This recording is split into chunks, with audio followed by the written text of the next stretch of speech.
we're very lucky today to be sitting in a city which has its problems, but is very successful.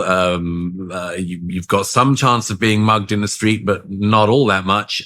If you do, you can get justice. There is a justice system. There are people who hear you if you have suffered an injustice. We know that all of these things are actually worldwide at the moment, and also historically very, very unusual. So you and I might have quite a developed sense of gratitude because we might remind ourselves of these things on a daily basis.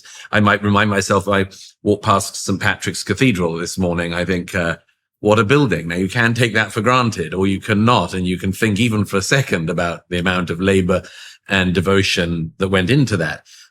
But that is something that some people need to be reminded of. And my suspicion is that the societies we live in now in the developed West, you do have to work at it. And the reason why is that there's this massive context collapse whereby conservatives and the progressive types tend to differ on what constitutes the natural state of mankind. Because the conservatives, and I would say the wiser people, tend to be more, the state of brutish natural life is, or the state of natural life is brutish and short and miserable, rather than some pre-industrial paradisal state where everyone lived in harmony with nature. Right? Well, I gave the example in my last book, In the War in the West, of this rather delicious but savage lesson that a group of French sailors learned after Rousseau. They're big Rousseauians.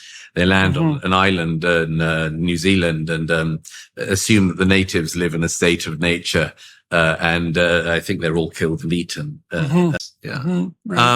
But anyhow, I think that this issue of, are you talking at comparable depths, remains important. Gratitude is obviously a part of this.